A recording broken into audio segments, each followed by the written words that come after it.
Welcome to PM in the PM. This is my regular podcast where we look at a recent event or something in the news and see how it links to the ACCA Performance Management syllabus. Now, given that it's April Fool's Day in a couple of days' time, instead of doing what we normally do, which is trying to get the best out of our business, we're going to go in the opposite direction. We're going to look at a business called F.O.O.L Ltd. And we're just going to take a fly-on-the-wall approach, maybe attend a couple of meetings for F.O.O.L and see what's going on. So first, maybe we overhear the production manager telling other people in the team that he's reduced costs by 15% and he's really pleased with himself. And the finance manager is supportive of that. 15% saving in costs is great. But then maybe the sales manager says something like, "But I've seen an increase in customer complaints. What's going on?" And we go through the story and we hear from the production manager the way that he's managed to reduce costs is his reduced inspection time. So what's happened there is this production manager has produced a favourable variance, but at the impact of quality. And because it's caused an adverse impact on quality, customers are unhappy and therefore we're getting customer complaints. So what does this mean? We're less likely to have future sales. Maybe we have reputational harm. Maybe our regular customers go elsewhere. So although we do calculations of variances looking at each specific one, we should always remember there's a lot of interrelationship between them. And when you are given a question where you do a calculation on a particular variance, if there's opportunity and it's relevant to do so, make sure you talk about how that variance could affect the wider part of the organisation. Maybe we look at another division of the same organisation and the sales manager there is really pleased because sales volume's gone up by 20%. And the CEO says, "Well, that sounds great, but what I don't understand is revenue's gone down." And the sales manager says, "Well, that's because we reduced the price." So although the sales volume has increased and we've got a favourable variance, we've got a decrease in the sales price they're getting per unit, so we've got an adverse sales price variance. So once again, we've got that interaction between two variances. Has the sales manager done well? Well, probably not. What's most likely to happen is the profit's gone down. And now from our fly-on-the-wall position, we're going to hear another conversation in another division of F.O.O.L Ltd. And we've got two divisional managers. One makes a component that it can sell externally or internally, and the other divisional manager uses that component, so they currently buy it internally and pay a transfer price. The manager of the selling division says that they sell it for $15 externally. It costs them $12 in variable costs, so they have a 25% margin. But the buying division has found that they can buy the same component externally for $13. The manager of the selling division isn't going to decrease their price. They say they can get $15 externally, that's what it's worth, and they're not prepared to change. And here we have a lack of goal congruence. We have two divisional managers that are acting in their best interest, not in the interest of the overall company.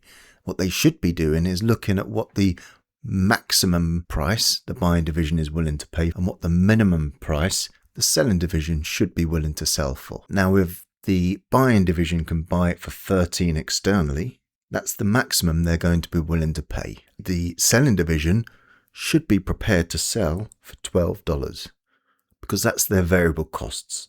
They're no better off, they're no worse off if they sell it internally for $12. If they were able to talk sensibly to each other and work out a transfer price range, it would be between $12 and $13. But as it stands, the selling division is absolutely adamant they're not going to go below $15. So what's happening to the company as a whole now? Well, the buying division will now buy externally for $13. So their cost of purchasing that component is $13. But the company can make it for a variable cost of $12. So for each component that's purchased externally for $13, the group is losing $1. And that's an example of how transfer pricing can be in conflict with goal congruence when managers act in the best interest of their own division. The CEO of this company is a bit frustrated, so has decided they're going to get in some new finance experts to help them out. They get in a new finance manager who looks at everything and is just not happy with the way budgeting is done. So they come to a board meeting and they're presenting their findings, and their recommendation is to use zero-based budgeting. And the CEO says, well, tell me about this. And this finance manager says, well, if we use zero-based budgeting, then every single cost in this company will have to be justified. And if we can justify every single cost, that's going to save us money. And the CEO's thinking, well, this sounds great. This sounds brilliant. They introduce zero-based budgeting. They apply it right across the organization.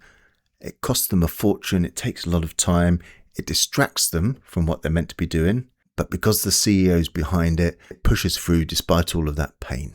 And then once it's implemented, it's in place, and the CEO starts to notice some problems and says, well, look at our utilities budget. It's the same. It hasn't gone down. Look at our legal and compliance budget. That hasn't gone down. Our salary bill is about the same. What's going on? Why is this zero-based budgeting not working? They've used zero-based budgeting for everything. The better way to use it is a more targeted approach.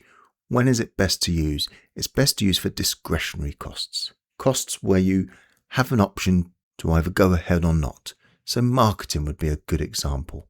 Let's take that and we apply it to a marketing initiative, and then we can either justify whether to invest that part of the budget in that marketing initiative or not. But anything that's statutory, anything which is unlikely to change, for example, if we use a lot of electricity in production, unless we change our production, we're probably not going to save electricity.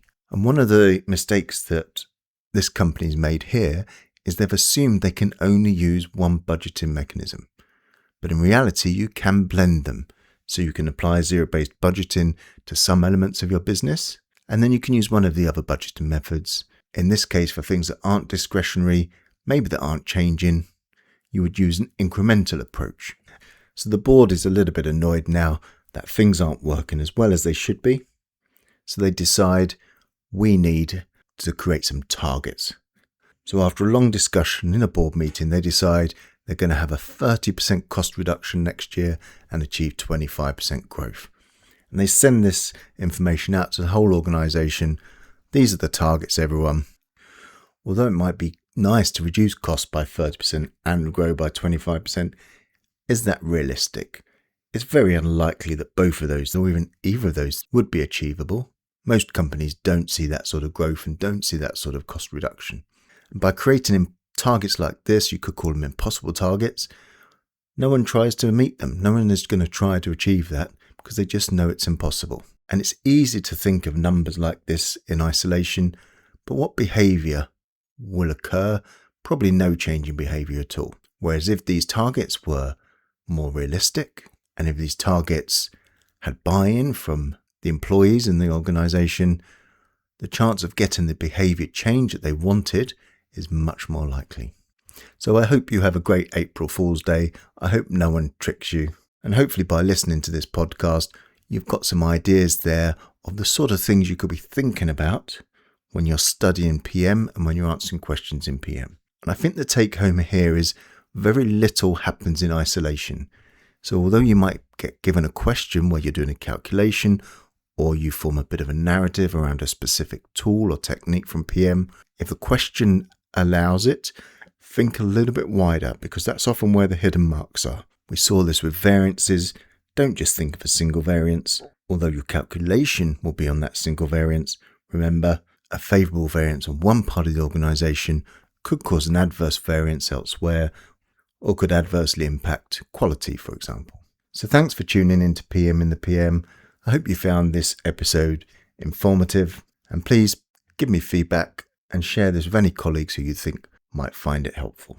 Until next time, this is Richard Guyver signing off.